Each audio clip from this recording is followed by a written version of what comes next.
कुछ रास्ते हमेशा मंजिल तक नहीं लेकर जाते, कुछ रास्ते सिर्फ बर्बादी के लिए होते हैं। ऐसी ही एक कहानी है महाराष्ट्र के एक गांव की, जिसका नाम था वेतालवाड़ी। रवि नाम का एक आम आदमी एक दिन ऐसे ही अपने भाई नीरज के पास जाने के लिए वेतालवाड़ी के सुनसान रास्ते से गुजर रहा था। ये मैप मुझे कहाँ लेकर आ गया यार, पता नहीं कौन सी जगह है ये। रवि का भाई उसे कॉल करता है।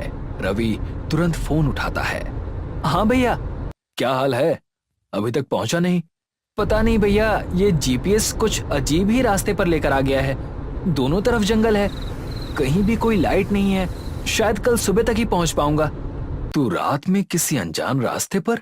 बस ध्यान रखना, सेफ रहना। और hello hello hello Ravi, Ravi, hello hello भैया, आवाज नहीं आ रही। नेटवर्क कम होने के कारण आवाज सही से नहीं जाती और कॉल कट हो जाता है। उसी वक्त रवि की कार भी जवाब दे देती है। इंजन एक झटके के साथ बंद हो जाता है। रवि कार के बाहर आया।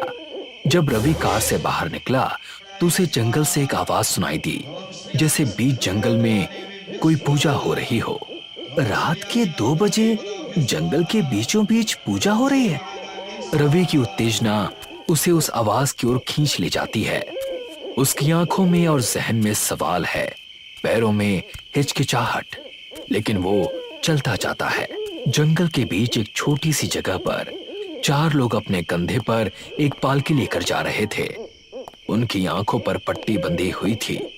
पालकी इतनी रात को? रवि पालकी को देख रहा था और पालकी आगे आगे चल रही थी। तभी उसकी नजर पालकी के बगल में खड़े एक आदमी पर गई, जो जब अंधेरे से बाहर आया तब पता चला कि वो इंसान नहीं मगर बेताल था। पालकी एक जगह पर थम गई और बेताल रवि की ओर देखने लगा। कौन कौन हो तुम? नहीं नहीं नहीं! रवि ने पीछे मुड़कर भागने की कोशिश की, लेकिन अब देर हो चुकी थी। एक आग का गोला आसमान से गिरा और रवि को जीवित ही जला गया। उसकी चीख भी पूरी नहीं हो पाई, सिर्फ धुआं रह गया और रह गई थी रवि की जली हुई लाश।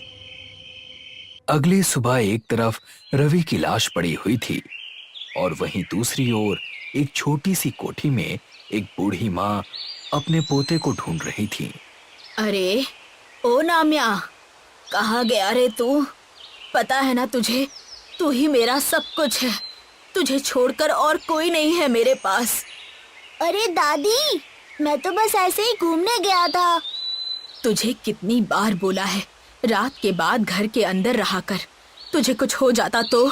मेरे छोटे, तू ही तो बच्चा है मेरा। दोनों अभी बात कर ही रहे थे कि अचानक एक औरत वहां पर आ गई। माँ जी, माफ कीजिए, पर गांव के पास एक आदमी की लाश मिली है। क्या? दादी तुरंत लाश के पास जाने लगती हैं। लाश के पास पहुंचकर वो लाश को देखकर कहती हैं, ये उसी का काम है। मैं लाश को देखकर बता सकती हूँ, ये उसी का काम है। किसका माँ जी? वेताल का। ये काम वेताल का है। दादी रवि की जली हुई लाश के ऊपर सफेद कपड़ा डाल देती हैं और थोड़ी ही देर बाद वहां पर गाड़ी से उतरकर एक आदमी भाग चला आता है। आदमी आते ही घुटने पर बैठता है और लाश के ऊपर से सफेद कपड़ा हटाता है और रवि के गले में पड़े लॉकेट से वो उसे पहचान लेता है कि ये उसी का भाई है और फिर जोर जोर से रोने लगता है। नहीं नहीं मेरे भाई, तेरे साथ ये क्या हो गया? अब मैं माँ को क्या बताऊंगा? रवि मेरे भाई। वो आदमी और कोई नहीं, रवि का भाई नीरज था। रोते रोते नीरज के मन में आक्रोश भर गया था और बदला लेने की भावना उसके मन पर कब्जा कर चुकी थी। नहीं छोड़ूंगा, जिसने भी ये मेरे भाई के साथ किया है मैं उसे नहीं छोड़ूंगा। नीरज की ये बात सुनकर दादी कहती है, मुझे दुख है तुम्हारे भाई की मौत का, मगर तुम इसका बदला नहीं ले पाओगे। तुम्हारे भाई को मारने वाला कोई इंसान नहीं बल्कि एक वेताल है। इंसान हो या बेताल, असुर हो या शैतान, जिसने भी मेरे भाई के साथ ऐसा किया है मैं उसे नहीं छोड़ूंगा। रवि का अंतिम संस्कार करने के बाद नीरज दादी के घर पहुंच जाता है, जहां पर दादी के साथ वेतालवाड़ी के पंडित पंडित केदार भी मौजूद थे। नीरज दादी से कहता है, माँ जी, आपने मुझे यहाँ क्यों बुलाया है? तुम्हारे सवालों के जवाब हमारे पास हैं। ये बात सच है बेटा, जिसने तुम्हारे भाई को मारा वो बेताल है, एक राक्षस है। पंडित और दादी की बात सुनकर नीरज की आंखों में आंसू और दिल में गुस्सा भर जाता है और वो पंडित जी से कहता है, तो आप ही बताइए कि मैं कैसे इस बेताल को मार सकता हूँ? आखिर राक्षस भी तो मारे जाते होंगे ना? बताइए, कौन बता सकता है मुझे उस बेताल को मारने का तरीका? तुमने ठीक कहा, बेताल को मारा जा सकता है और उसे कैसे मारना है ये गांव में सिर्फ 2 ही लोग जानते हैं, जिनमें से एक मैं हूँ। मगर उसे मारने से पहले तुम्हें ये जानना होगा कि इस गांव का नाम बेतालवाड़ी कैसे पड़ा। बहुत सालों से इस गांव में बेताल की पूजा होती आ रही है। बेताल का मंदिर भी इस गांव में है, मगर करीब 9 साल पहले एक बड़े से बरगद के पेड़ के नीचे एक अघोरी आकर बेताल की पूजा करने लगा। ए विनाश स्वाभिमानम असुरामन स्वाहा, ए वेतालम स्वाभिमानम असुरामन स्वाहा। पूर्णिमा की उस रात में भी उसी रास्ते से अपनी कोठी की तरफ गुजर रहा था जब मैंने उस अघोरी को बेताल को बुलाने वाला हवन करते हुए देखा था। उसके मंत्रों को सुनते ही मैंने उससे कहा, हे अघोरी, ये तुम किस तरह के मंत्रों का जाप कर रहे हो? क्या तुम बेताल को इस गांव में प्रकट करना चाहते हो? मेरे इतना कहते ही वो अघोरी अपनी आंखें खोलता है और मुझसे कहता है, बेताल पैदा हो चुका है। बेताल ही पालकी निकालते थे ना? अब भविष्य में कभी भी कोई उस पालकी को देखेगा तो आग उसे भस्म कर देगी।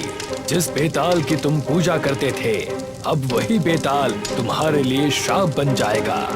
इससे पहले कि मैं और सवाल करता, वो अघोरी अपने बनाए हवन कुंड में कूद गया और उसी जगह पर आग ने उसे अपने लपेटे में ले लिया।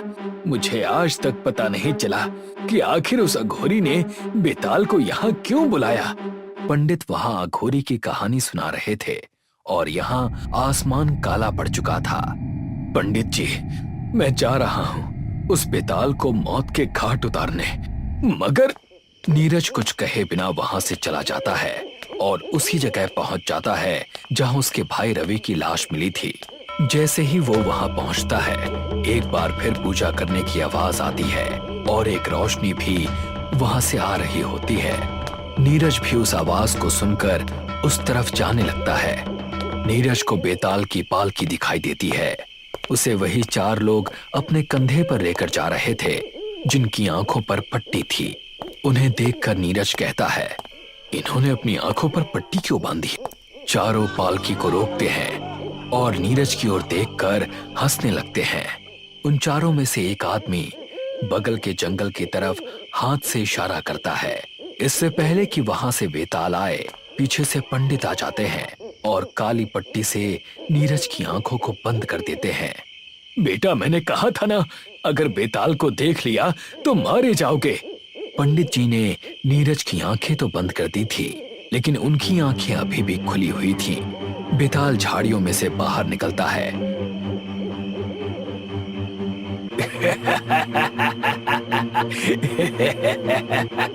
उसकी आवाज सुनकर नीरज अपने कानों को बंद कर लेता है, मगर पंडित जी, नहीं नहीं, ये श्राप मुझे नहीं लगेगा। आग का एक बड़ा सा गोला जंगल की तरफ से आता है और पंडित जी को जलाकर राख कर देता है। आसमान साफ हो जाता है और नीरज पंडित जी की जली हुई लाश को देखता है और कहता है, पंडित जी, आप मेरी वजह से मारे गए। दादी भी अपने पोते को ढूंढते ढूंढते वहां पहुंच जाती है और पंडित जी की लाश को देखती है। और उसी वक्त दादी का पोता नलकान भी आता है, उसी जंगल से जहां से बेताल आया करता था। तुम वहां से कैसे आए? दादी, मैंने वहाँ पर 4 लोगों को देखा। नीरज पंडित जी की लाश को देखकर कहता है, सिर्फ 2 लोगों को पता है कि बेताल को कैसे मारा जा सकता है।